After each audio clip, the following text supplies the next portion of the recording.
ప్రభు అయిన యేసు క్రీస్తు పరిశుద్ధమైన నామంలో ఏర్పాటు చేయబడిన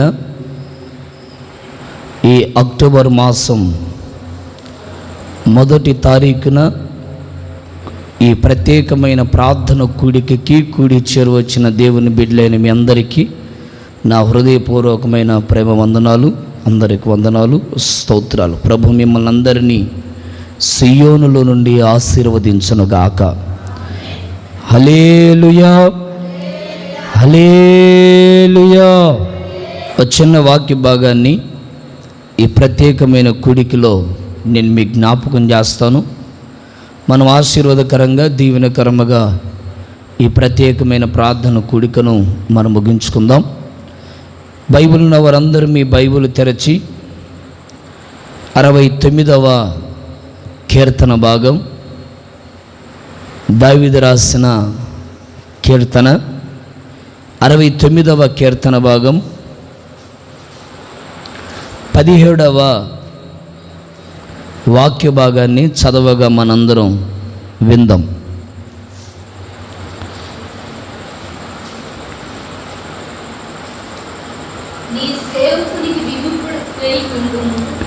నీ సేవకునికి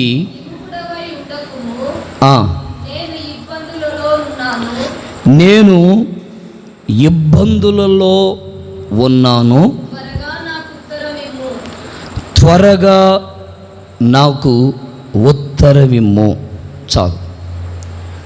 రాయబడినటువంటి వాక్య భాగాన్ని శ్రద్ధగా మనం గమనించాలి. దావీదు ఓ చక్కటి రాగాన్ని, తాళాన్ని, పదాలని సమకూర్చి దేవుని సన్నిధిలో వెలిగెత్తి ఓ కీర్తన పాడుతూ ఉన్నాడు. ఆ కీర్తనలో ఉన్నటువంటి అంతరార్థం, ఆ కీర్తనలో దేవునితో చెప్తున్నటువంటి విన్నపాలు ఒక పాట రూపంగా ఆయన అందిస్తూ ఉన్నాడు. ఏంటంటే, అయ్యా నేను ఇబ్బందుల మధ్యలో ఉన్నాను, నేను కొన్ని ఇబ్బందుల మధ్యలో నలిగిపోతూ ఉన్నాను, నాకు త్వరగా ఉత్తరమివ్వయ్యా, జవాబివ్వు అని ఓ కీర్తన దావీదు పాడుతూ ఉన్నాడు. మనుషులుగా ఈ భూమి మీద చాలామంది జీవితాలలో ఎన్నెన్నో ఇబ్బందులు, ఎన్నెన్నో కష్టాలు, కన్నీళ్ళు, శ్రమలు, శోధనలు ప్రతి మనిషి జీవితంలో ఉంటూ ఉంటాయి. దావీదు ఎన్నో ఇబ్బందుల మధ్యలో నలిగిపోతూ ఉన్నాడు. సంతోషాలతో ఉన్నప్పుడు కొన్ని కీర్తనలు పాడాడు, శ్రమల్లో ఉన్నప్పుడు కొన్ని కీర్తనలు పాడాడు, బాధల మధ్యలో ఉన్నప్పుడు కొన్ని కీర్తనలు పాడాడు, కుటుంబ సమస్యలతో నలిగిపోతున్నప్పుడు కొన్ని కీర్తనలు పాడాడు. ప్రభుని సంతోషపరచడానికి, ప్రభు నామాన్ని స్తుతిస్తూ సన్నిధిస్తూ ఎన్నో కీర్తనలు ఆయన రాశారు. అయితే ఈ కీర్తనలో ఆయన వ్యక్తిగత సమస్యలను దేవుడికి తెలియపరుస్తున్నాడు. అయ్యా నేను ఇబ్బందుల మధ్యలో నలిగిపోతున్నాను. అది ఏ ఇబ్బంది అయినా కానివ్వండి, అది ఎవరి ద్వారైనా కానివ్వండి, ఏదో ఒక ఇబ్బంది దావీదుని మనశ్శాంతి లేకుండా అతలాకుతలము చేస్తూ ఉంది. ఈ అక్టోబర్ మాసంలో ప్రభు ఓ శ్రేష్టమైన ఒక వాగ్దానముగా, లేకపోతే మనల్ని ధైర్యపరిచేటట్లుగా ఆయన మనతో మాట్లాడాలని ఉద్దేశించిన ఉద్దేశం ఏంటయ్యా అంటే, నీ ఇబ్బందులన్నిటినీ ప్రభు తొలగించబోతున్నారు. స్తోత్రం చెప్పండి గట్టిగా. యోబు ప్రవచన గ్రంథం 11వ అధ్యాయం 1వ వచనాన్ని ఒకసారి చదువుదాం. స్త్రీ కనిన నరుడు కొద్ది దినముల వాడై, చూసారా, మిక్కిలి మిక్కిలి బాధ. స్త్రీ కనినటువంటి నరులకు ఈ భూమి మీద ఎల్లప్పుడూ సంతోషాలు ఉండవట. యోబు అంటాడు, కొంతకాలమే బాధలు, కొంతకాలమే ఇబ్బందులు, కొన్ని పరిస్థితులను బట్టి ఇబ్బందులు కలుగుతాయి. ఎందుకంటే మనందరము ఎవండి నరులుగా ఉన్నాము గనుక, నవతారము ధరించి భూమి మీద ఎవంటి జీవిస్తున్నాము గనుక, మన జీవితాల్లో ఎన్నెన్నో ఇబ్బందులు, శోధనలు, కలవరాలు, పరిస్థితులను బట్టి నలిగిపోయే అనుభవాలు ఎదురవుతూ ఉంటాయి. ఇవి సహజమే. అందుకే దావీదు అంటారు, అయ్యా నేను ఇబ్బందుల్లో ఉన్నాను, ఒకసారి నా వైపు చూడయ్యా, నాకు ఉత్తరం ఇవ్వయ్యా. మరొక మాటను కూడా మీరు బైబిల్ నుంచి చదవండి. 107వ కీర్తన 39వ వాక్య భాగాన్ని చదువుదాం. 107వ కీర్తన 39వ వచనం.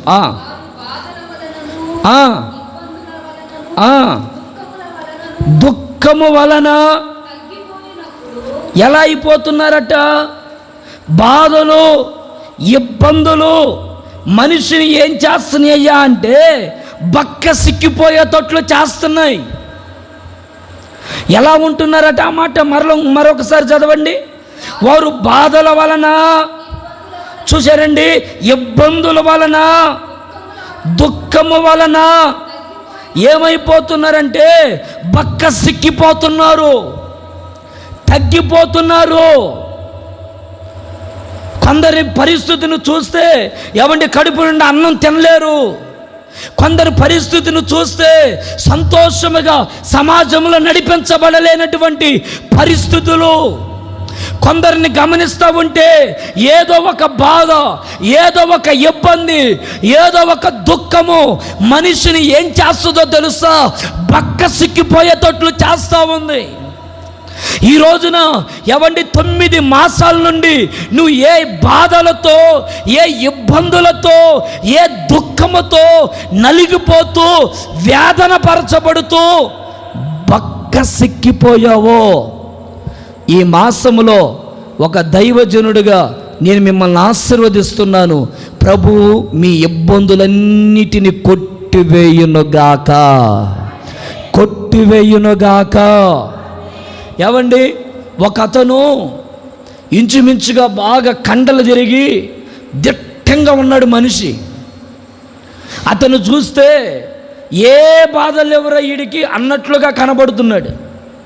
అయితే కొంతకాలానికి మంచంలో పడిపోయాడు.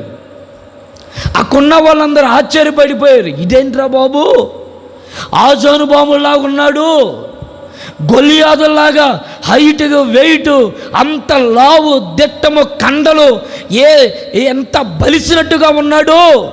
ఎంత మనిషి ఒక్క నెల అయ్యేసరికి ఎంత చిక్కిపోయాడేంటి, ఎంత సన్నబడిపోయాడేంటి, కండలు, చేతులు, పొట్ట అంత కరిగిపోయిందేంటి అంటే అతనిలో ఉన్నటువంటి బలహీనత, క్యాన్సర్ అనే రోగం అతను ఏం చేసిందో తెలుసా?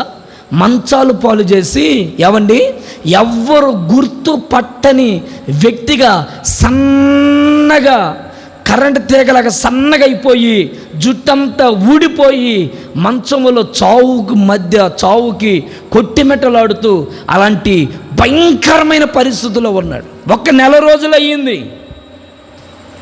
చూచిన వాళ్ళు ఆశ్చర్యపడిపోతున్నారు.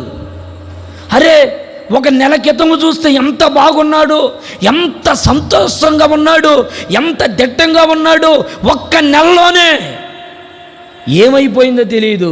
ఆ క్యాన్సర్ దెబ్బకి మనిషి సన్నగా అయిపోయి చావుకి కొట్టిమెట్టలాడుతూ ఉన్నాడు.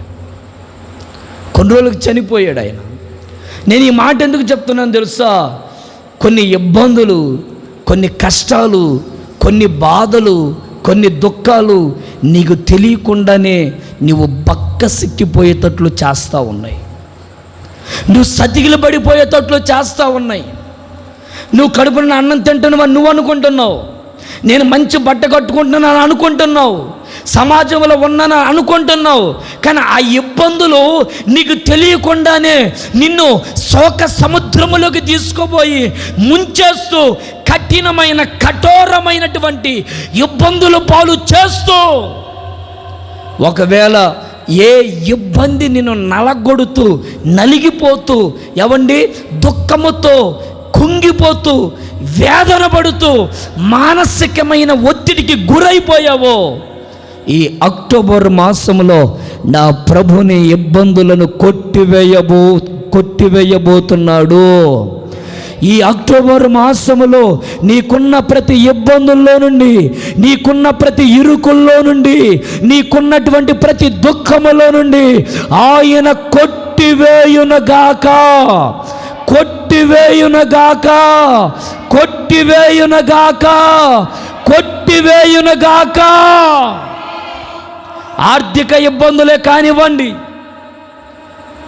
రోగాలనే ఇబ్బందులే కానివ్వండి, కుటుంబ సమస్యలనే ఇబ్బందులే కానివ్వండి, కుటుంబాల్లో ఉంటున్న పరిస్థితులు, కుటుంబాల్లో ఉంటున్నటువంటి చిక్కు సమస్యలే కానివ్వండి, అది ఏ సమస్య అయినా, ఏ ఇబ్బందులైనా నా ప్రభు ఈ మాసంలో మిమ్మల్ని విడిపించునుగాక. గట్టిగా చెప్పండి, విడిపించునుగాక. విలాప వాక్యాల్లో ఇర్మియా ప్రవక్త కూడా ఓ చక్కటి మాట రాశారు. ఆ మాటను ఒకసారి చదవండి. విలాప వాక్యములు 1వ అధ్యాయం 20వ వాక్య భాగాన్ని చదువుదాం. విలాప వాక్యములు 1వ అధ్యాయం 20వ వాక్యం. యెహోవా దృష్టించుము, నాకు ఇబ్బందులు కలిగాయి.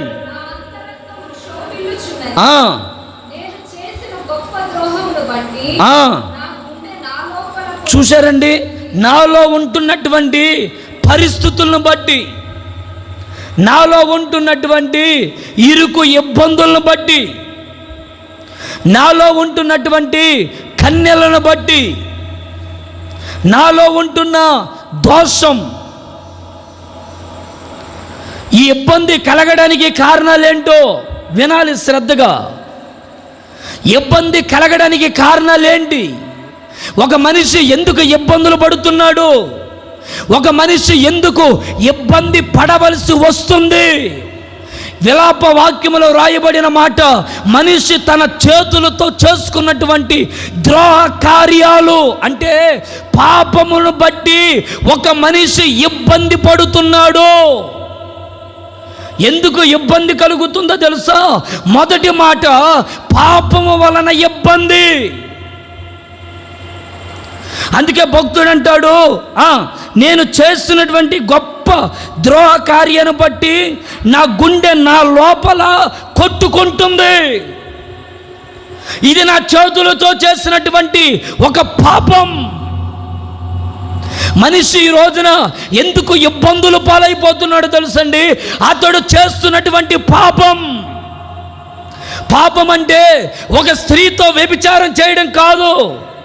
పాపం అంటే ఒక కుటుంబం కలిసి ఇంకో వాళ్ళతో అక్రమ సంబంధం పెట్టుకొని, ఆ పాపం గురించి కాదు నేను చెప్తుంది.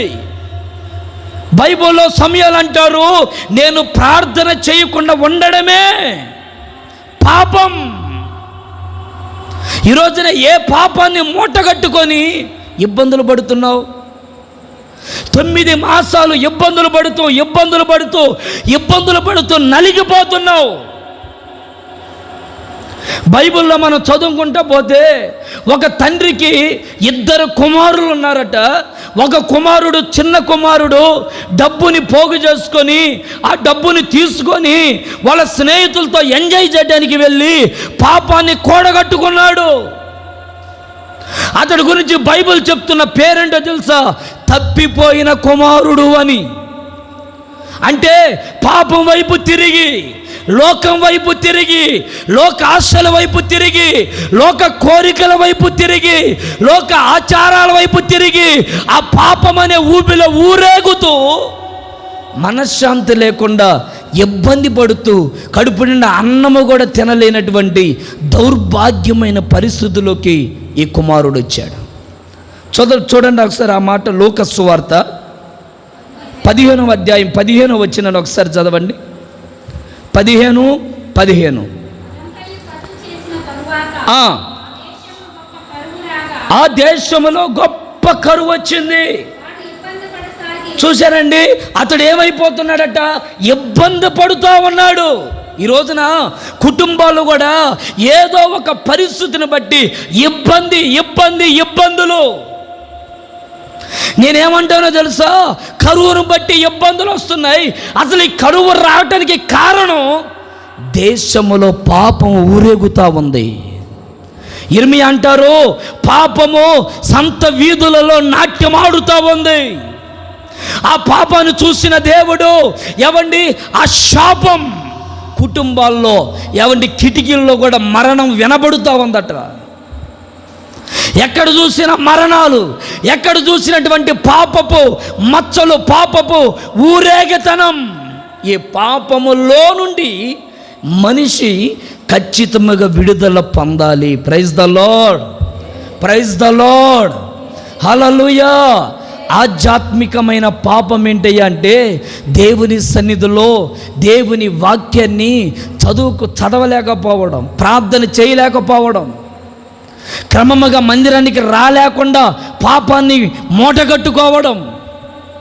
ఈ రోజున చాలామంది ఆత్మ సంబంధమైనటువంటి ఆ అనుభూతిని, తండ్రిని వదిలిపెట్టి ఇళ్ళ దగ్గర కూర్చొని కాలక్షేపం చేస్తూ పొట్టు తినే పరిస్థితికి దిగజారిపోయాడు.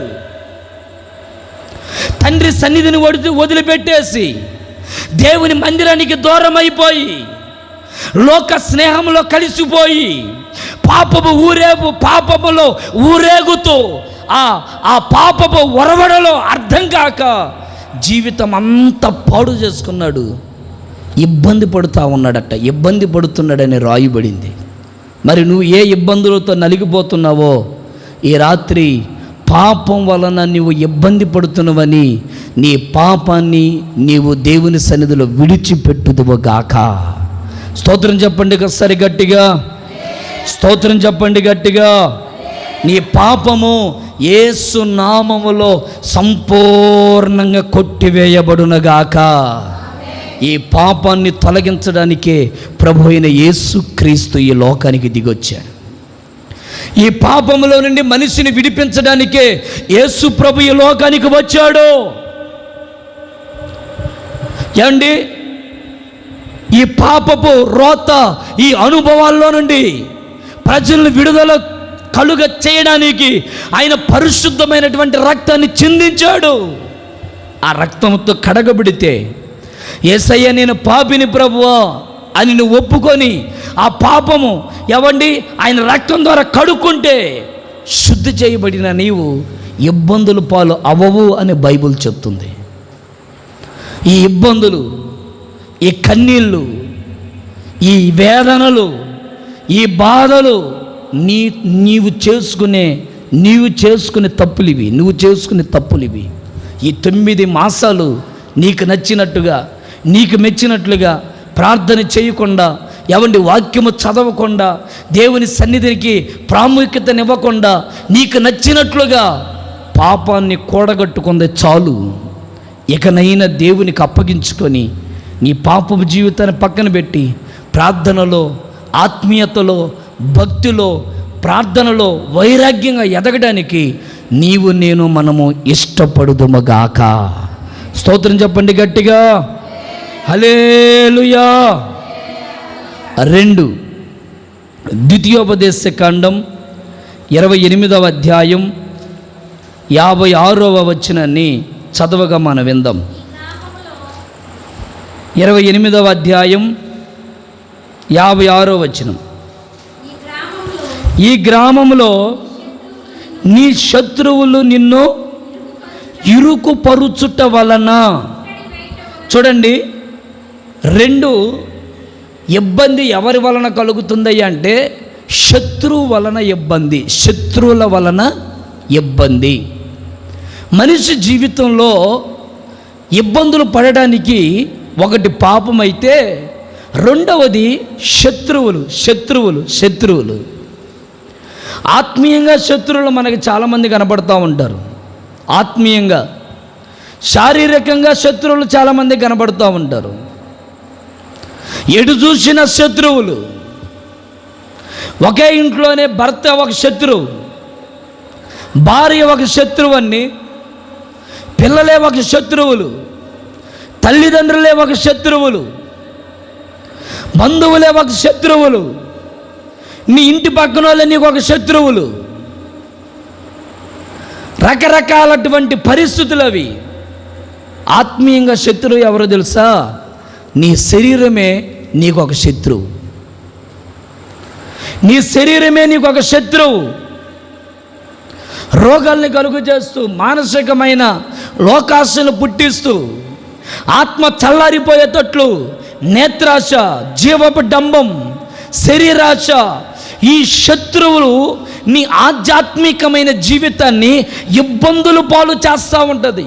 అందుకే భక్తుడు అంటాడు, శరీరాశ, నేత్రాశ, జీవపు డంబాన్ని మనము ఖచ్చితంగా గెలవాలి. ఈ శత్రువుని మనము గెలవాలి. శత్రువు మీద మనకు ఒక విజయం రావాలి. యెజ్రా ప్రవచన గ్రంథంలో ఒక మాట రాయబడింది. వాళ్ళు ప్రాకారాలు కట్టడానికి వెళ్తే 4వ అధ్యాయం 4వ వచనంలో వాళ్ళు ప్రాకారాలు కట్టడానికి వెళ్తే ఆ కొన్నటువంటి శత్రువులు వారిని ఆటంకపరిచిరి అని రాయబడింది. ఎవరు ఆటంకపరుస్తున్నారు? శత్రువులు. ఈ రోజున భక్తి చేయనివ్వకుండా నిన్ను ఆటంకపరుస్తుంది ఎవరో తెలుసా? నీ శరీరమే.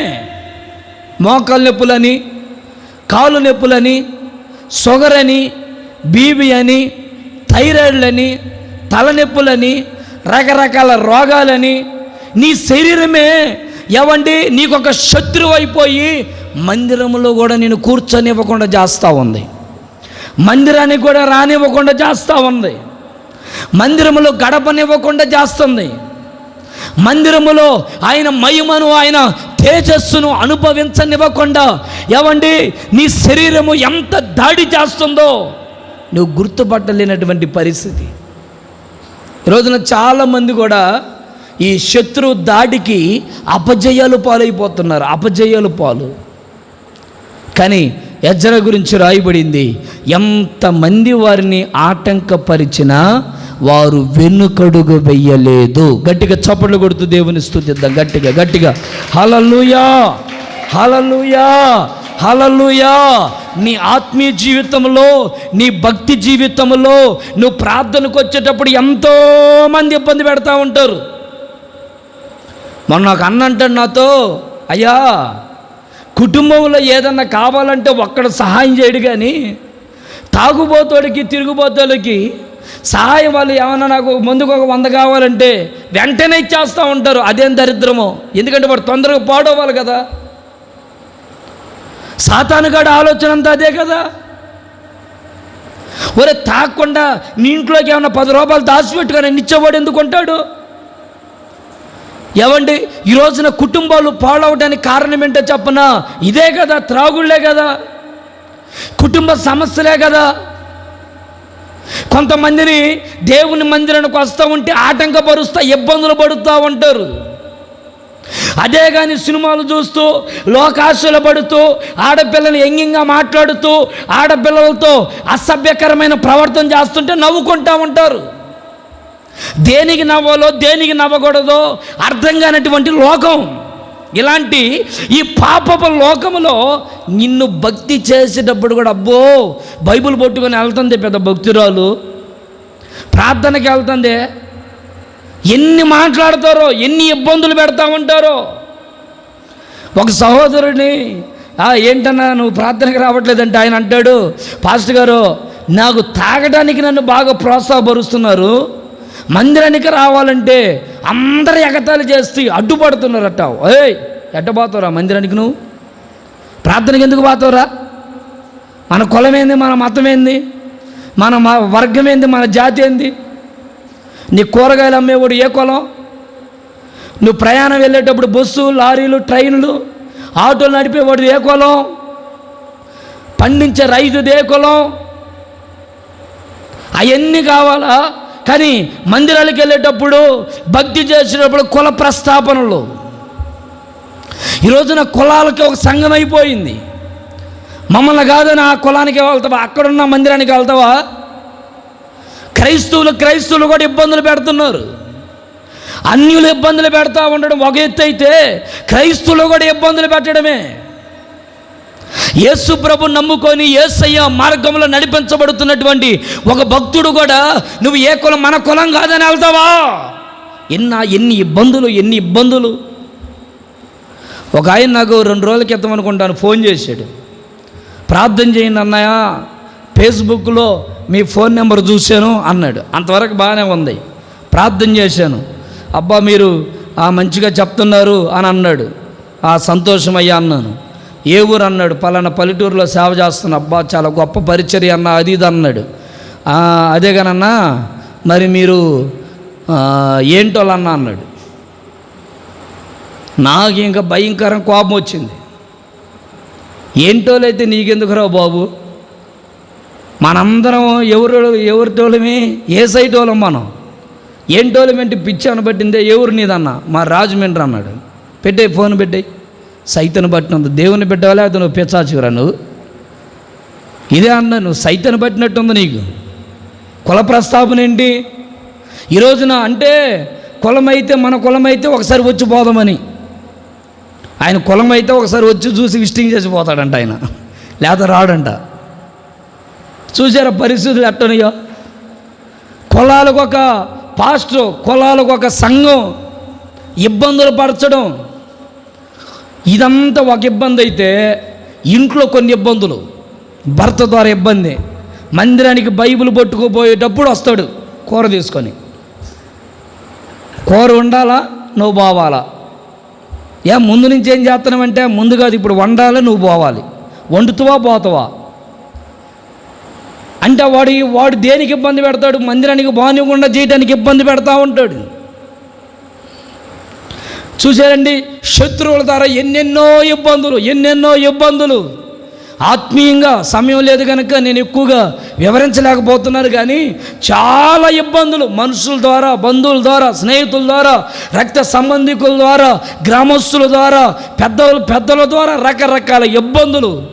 ఎన్ని ఇబ్బందులు నీకు ఎదురైనా నీవు మాత్రం దేవుని సన్నిధిలో సాగిపోతూ ముందుకి నడిపించబడుదువగాక. సాగిపోతూ నీ గమ్యాన్ని నువ్వు చేరుదువగాక. హల్లెలూయా. మీకు ఒక విషయం చెప్పాలి. ఈరోజు రాత్రి అనుకుంటాను నేను ఫోన్ చూస్తూ ఉంటే ఒక అన్న ఒక వీడియో పెట్టాడు. ఒక చిన్నది, దాంట్లో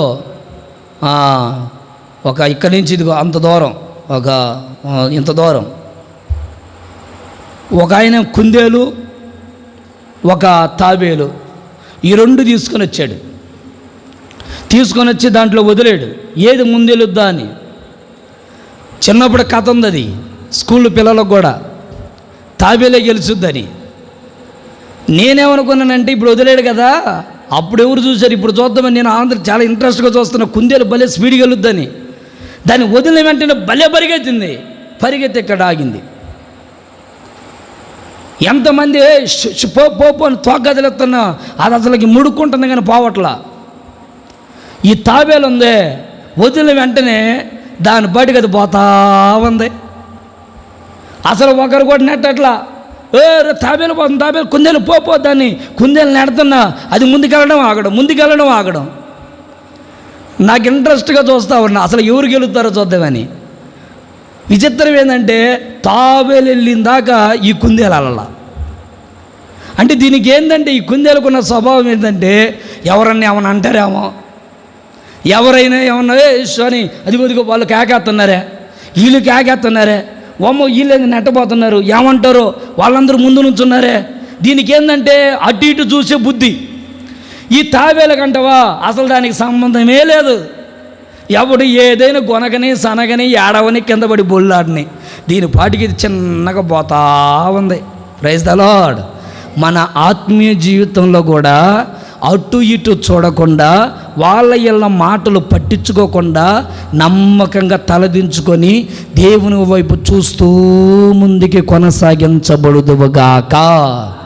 నిన్ను ఇబ్బందులు పరిచే వారందరూ నీ కనుల ఎదుట కనుమరుగైపోదురుగాక. ఆమేన్, ఆమేన్. మూడవ మాట కొరింథీయులకు రాసిన మొదటి పత్రిక 7వ అధ్యాయం 26వ వచనం. 7:26. ఇప్పటి ఇబ్బందిని బట్టి పురుషుడు తానున్న స్థితిలోనే ఉండుట మేలని తలంచుచున్నాను. భార్యకు బద్ధుడవై ఉంటివా? విడుదల కోరొద్దు. భార్య లేక విడిగా ఉన్నావా? వివాహం కోరొద్దు. అయినను పెళ్లి చేసుకొనినను పాపం లేదు. కన్యక పెళ్లి చేసుకొనినను ఆమెకు పాపం లేదు. శరీర సంబంధమైన శ్రమలు కలుగును, అవి మీకు కలగకుండా ఉండాలనే నేను మీ కొరకు ప్రార్థన చేస్తున్నాను. ఇప్పుడు మూడవది ఏంటో చెప్పనా? కుటుంబ ఇబ్బందులు. ఒకటి చెప్పాను, పాపం వల్ల ఇబ్బందులు. 2, శత్రువుల వలన ఇబ్బందులు. 3, కుటుంబము వల్ల ఇబ్బంది. ఇప్పుడు ఈ పౌలు అంటారు, ఒకవేళ నువ్వు విడిగా పెళ్లి చేసుకోకుండా ఉన్నావా? ఓకే, మంచిదే, అది తప్పేం కాదు, అలాగైనా ఉండు. లేదు, ఒకవేళ పెళ్లి చేసుకోవాలనుకుంటున్నావా? చేసుకో, అది తప్పు కాదు, అది మంచిదే, అలాగే ఉండు. కానీ పెళ్లి చేసుకొని మరొక అమ్మాయి వైపు చూడకూడదు. పెళ్లి చేసుకున్న అబ్బాయి మరొక వ్యక్తి వైపు చూడకూడదు. అలా ఉండకూడదు. ఎందుకు? అలా కుటుంబాలు అలా అవుతున్నాయి. కుటుంబాల్లో సఖ్యత కోల్పోతున్నారు. కుటుంబాల్లో గొడవలు, ఇబ్బందులు ఎక్కువైపోతున్నాయి. అందుకని ఈ కుటుంబ ఇబ్బందుల్లో నుండి ప్రజలు విడుదల పొందాలని నేను కోరుకుంటున్నాను. నీ కుటుంబాలు అలా ఉండకూడదు. మీ కుటుంబాలు పచ్చగా కలకల్లాడుతూ సంతోషంగా ఉండాలంటే నీ భర్త కఠినమైన వ్యక్తి అయినా సరే నీ భర్తను విడిచిపెట్టకూడదు. నీ భార్య మూర్ఖురాలా అయినా కానీ నీ భార్యను విడిచిపెట్టకూడదు. ఒకవేళ ఏవండి పెళ్లి కాలేదా? అలాగైనా ఉండు, కానీ పొర్రపాటున అవమానకరమైన పరిస్థితులు తేకూడదు. ఈ రోజున కుటుంబాల్లో ఇబ్బందులు, కన్నీళ్ళు, దుఃఖం ఏంటి చెప్పనా? కుటుంబాల్లో పిల్లలు కుటుంబంలో ఒక తలనొప్పిగా అయిపోయారు. పిల్లలు ఇబ్బందులు పాలు చేస్తున్నారు తల్లిదండ్రుల్ని. తల్లిదండ్రులు పిల్లల్ని ఇబ్బందులు పాలు చేస్తున్నారు. భార్య సుఖం కొరకు భార్య, భర్త సుఖం వైపు భర్త. పిల్లలు ఏం చేయాలో అర్థం కాక యవన జీవితాన్ని పాడు చేసుకుంటున్నారు. పెళ్ళిళ్ళు చేయవలసినటువంటి తల్లిదండ్రులు ఈ వయసులో వాళ్ళు పెళ్ళిళ్ళు చేసుకోవడానికి ఇష్టపడుతున్నారు. పెళ్ళిళ్ళు చేయవలసినటువంటి వయసులో తల్లిదండ్రులు పెళ్ళిళ్ళు చేసుకోవడానికి తిరుగులాడుతూ ఆ కొంపలు ఈ కొంపలు తిరుగుతూ ఉన్నారు. బుద్ధి ఎటుపోయింది, జ్ఞానం ఎటుపోయింది, మానవత్వం ఎటుపోయింది, జీవితం ఎటువైపు తిరుగుతూ ఉంది. కుటుంబాలు ఇబ్బందులు పడడానికి చాలని పరిస్థితులు కుటుంబాల్లోకి రావడానికి కారణం కుటుంబాల్లో ఎవరో ఒకరి ద్వారా ఇబ్బందులు, కన్నీళ్ళు, కష్టాలు. అందుకే నీ ఇంట్లో నువ్వు చాలా జాగ్రత్తగా నడుచుకోవాలి. నీ కుటుంబంలో, నీ కుటుంబ వ్యవస్థ మీద నువ్వు చాలా బాధ్యత కలిగి జీవించాలి. Praise the lord, praise the Lord. ఒక నమ్రత కలిగి శ్రేష్టమైన నీ భర్త దగ్గర నువ్వు లోబడి జీవించాలి. ఎఫెసీయులకు రాసిన పత్రికలో రాయబడింది, భార్య ఎలాగుండాలా, భర్త ఎలాగుండాలో, ఎంత లోబడి ఉండాలో, ఎంత విధేయతగా ఉండాలో. నా ప్రియ దేవుని బిడ్డలారా, ఈ రోజున కుటుంబాల్లో ఇబ్బందులు కలగడానికి కారణం ఒకరంటే ఒకరు ఓర్చుకోలేనటువంటి తత్వాలు, వారవలేనటువంటి పరిస్థితులు. కూర లేదని అలగడాలు, కందిపప్పు లేదని అలగడాలు, కూరగాయలు ఇవ్వని సనుగుళ్ళు, సంశయాలు, నువ్వు ఎలాగున్నావు, నువ్వు అలాగున్నావని అలగడాలు, గొడవలు. నా మాట వింటలేదే అనే సంశయాలు, అలుగుళ్ళు, నువ్వు నా మాట వింటలేదే అనే అలుగుళ్ళు, కొట్టుకోవడాలు, పెళ్ళిళ్ళకి వచ్చినటువంటి వయసుకు వచ్చినటువంటి పిల్లలు ఇళ్ళల్లో ఉంటుంటే తల్లిదండ్రులు ఇప్పుడు కొట్టుకుంటున్నారు, ఇప్పుడు బజారు మీద ఎగురుతున్నారు. ఎంత అవమానకరమైన పరిస్థితులు ఇవి.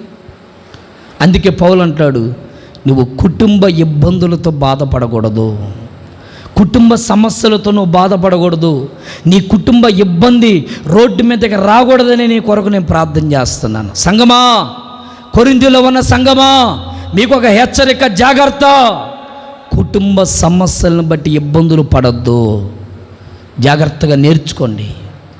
కుటుంబంలో ఎలా మెదలలో నేర్చుకోండి, భార్యతో ఎలా మెదలాలి, భర్తతో ఎలా మెదలాలి, కుటుంబాన్ని ఎలా కాపాడుకోవాలి, కుటుంబాన్ని ఎలా నడిపించుకోవాలి, ఎలా లీడ్ చేసుకోవాలి, కుటుంబాన్ని చాలని పరిస్థితులు ఉంటున్నప్పటికీ కూడా వాటిని ఎలా ముందుకు తీసుకోపోవాలో చాలా సమయోచితమైన ఆలోచనతో నువ్వు కుటుంబంలో నడిపించబడుదువుగాక. స్తోత్రం చెప్పండి గట్టిగా, హల్లెలూయా. కుటుంబ ఇబ్బందులు రకరకాల ఇబ్బందులు అండి కుటుంబంలో. ఒకటే వారా ఏం చిన్నదా పెద్దదా కుటుంబం అంటే? ఒక భక్తుడు అంటాడు, సముద్రాన్ని ఈదొచ్చు కానీ అమ్మ సముద్రాన్ని ఈతాడంట మగోడు, సంసారాన్ని ఈదలేదంట. అంటే ఇంకా సంసారం ఇంకెంత పెద్ద సముద్రమో. కుటుంబంలో ఎన్ని బాధలు, ఎన్ని ఇబ్బందులు ఉంటాయో. కుటుంబంలో, నీ కుటుంబంలో నువ్వు ఒక బాధ్యత కలిగిన వ్యక్తిగా మారుదువుగాక. నీ కుటుంబంలో నీవంటూ ఒక బాధ్యత కలిగిన స్త్రీగా, బాధ్యత కలిగిన పురుషుడిగా నీ కుటుంబాన్ని నువ్వు ఏలుబడి చేసేదవుగాక. Amen, amen, amen. 4వ మాట చదివించి నేను ముగిచ్చేస్తాను. యెషయా ప్రవచన గ్రంథం 48వ అధ్యాయం 10వ వచనాన్ని చదువుకుందాం. యెషయా ప్రవచన గ్రంథం 48వ అధ్యాయం 10వ వచనం.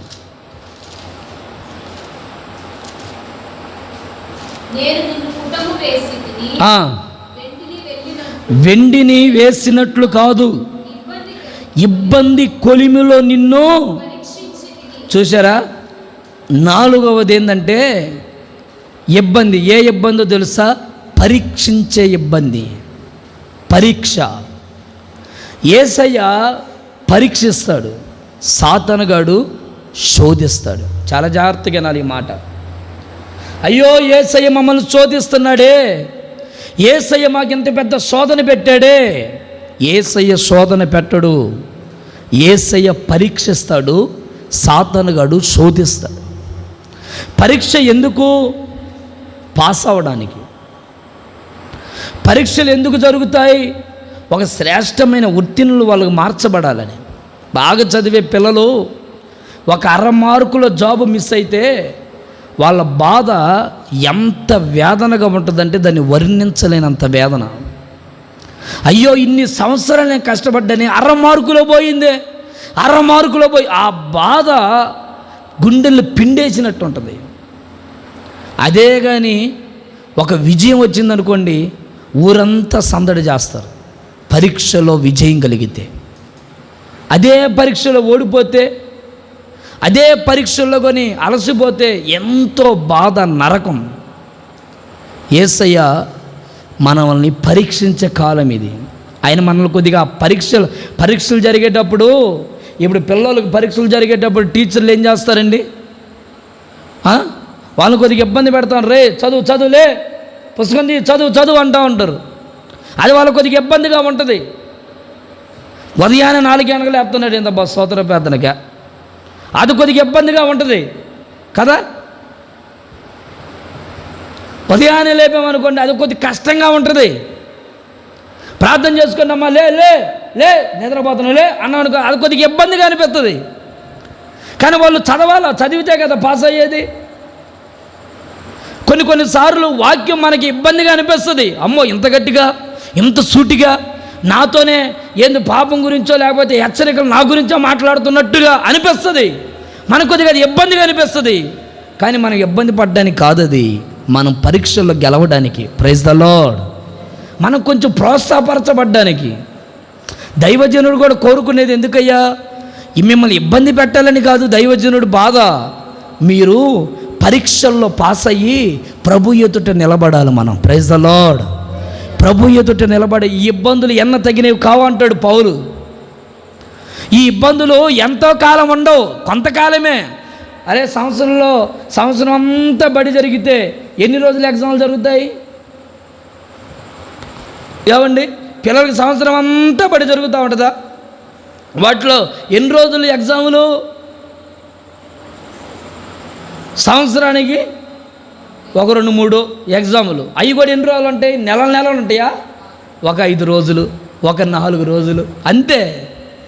మరి ఈ జీవితాంతం బైబిలు వాక్యము పాస్టర్ గారు చెప్తా ఉండడం, మీరు నేర్చుకోవడం, వినడం, ఇదంతా జీవితాంతం ఉండాలి మనం బతికేదాకా. ఎందుకంటే ఒక రోజు రాబోతుంది, ఆ రోజు ప్రభు ఎదుట మనం నిలబడే రోజు అది. Praise the Lord.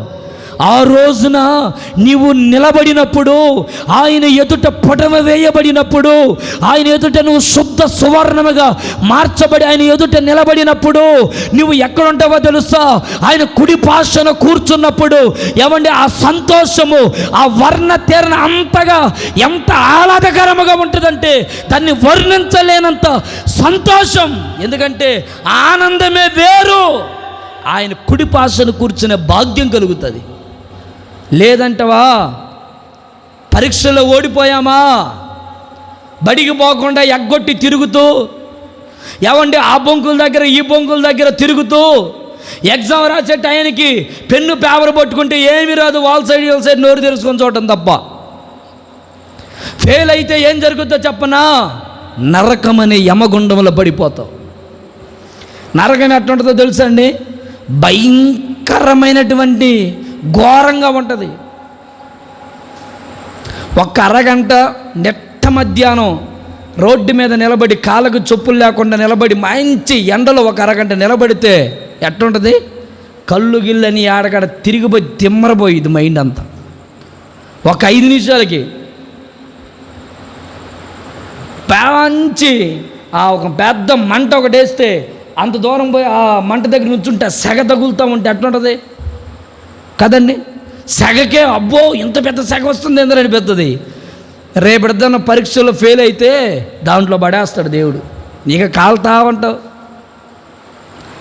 ఒక పక్క కాలుతా ఉంటే వామ్మో వాయని నువ్వు గజ్జల కొర ఎగిరినట్టు ఎగురుతూ ఉంటే ప్రయోజనం లేదు. వామ్మో అయ్యో ఇక్కడ భలే మంట ఉంది, ఇక్కడి నుంచి అటన పోవాలి, టక్కినట్టు తప్పించుకోపోయావు అనుకోండి, ఆడింకా దీనికంటే మంటలు ఎక్కువ ఉంటా ఉంటాయి. ఇక నువ్వు ఎంతసేపు అక్కడక్కడ తిరగడమే, ఆ మంటల్లో తిరగడమే, నూనెలో యాగతా కూర్చోవడమే. ఏ శిక్ష దేవుడు విధిస్తాడో ఆ శిక్షలో పడి బొర్రలాడడమే. అందుకే పరీక్షలలో మనం నిలిచి ఉండాలి, పరీక్షల ఫలము మనం అనుభవించాలి. ప్రభు పెట్టే చిన్న చిన్న పరీక్షల్ని, ఆ పరీక్షల్లో మనం ప్రభు సన్నిధిలో ఎంతో సంతోషంగా దాన్ని స్వీకరించి వాటిలో మనం గెలుపొందితే ఆ గెలుపు వెనక దాగి ఉన్నటువంటి ఆ శ్రేష్టమైన జీవితం ఉంటుంది. అది వర్ణించలేని ఆశీర్వాదం. Praise the Lord. అలాంటి ఆశీర్వాదం ప్రభు మీకు దయచేయునుగాక. అలాంటి దీవెన ప్రభు మీకు అనుగ్రహించునుగాక.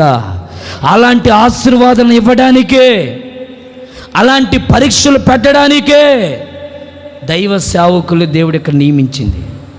ఎందుకు దైవ సేవకులు అంటే మీకు ఎగ్జాములు పెట్టాలిగా. మిమ్మల్ని ఎగ్జాములకి ప్రిపేర్ చేయాలిగా. మీరు ఎగ్జామ్లో పాస్ అవ్వాలంటే మీకు లెసన్లు చెప్పొద్దా, సబ్జెక్టులు చెప్పొద్దా? ఇవన్నీ ఎందుకయ్యంటే రేపటి దినం ఆయన ఎగ్జామ్ పెట్టినప్పుడు నువ్వు పాస్ అవ్వడానికి. అబ్బో ఏం మాకు చెప్పలేదు అంటాను కుదరదు. అప్పుడు ఈ మాటలు ఏం చెప్పలేదా మాకు, ఇంత కఠినంగా మాకేం మాట్లాడలేదే అన్నట్లుగా అప్పుడు మనం ఒకవేళ ఇప్పుడు నువ్వు మర్చిపోయినట్టుగా ఆ రోజు మర్చిపోతే ఆయన మర్చిపోడు. నువ్వు వాక్యం చెప్పేటప్పుడు శుభ్రంగా నిద్రపోయే ఏమ్మా, మంచిగా నిద్రపోయి నాకేం చెప్పలేదా, నేనేం వినలేదా అంటే కుదరదాడా. తీసుకోపోయి లోపల పడేస్తాడు. ఆడకపో ఆడ ఇంకా నువ్వు నిద్ర పోవాలన్నా రాదు తల్లి నీకు నిద్ర. చెప్తా ఒకరోజు ఒక 10 పాయింట్లు సిద్ధపరిచే నిద్ర గురించి. ఏదైనా సమయం దొరికితే చెప్పాలరా అని ఖాళీగా ఉన్నప్పుడు ఒక 10 పాయింట్లు సిద్ధపరిచా ఓన్లీ నిద్ర గురించి. నిద్ర వల్ల కలుగు నష్టాలు సబ్జెక్ట్ టైటిల్ అది. Praise the Lord. ఎప్పుడైనా అవకాశం వస్తే చిన్న చిన్న ఉపవాస ప్రార్థనలకు వాటికి చెప్తా. సండే చెప్తే బాగుంటుందని ఏమన్నా చిన్న ఉపవాస కొడుకులకి సెట్ చేయాలని చూస్తూ ఉన్నా.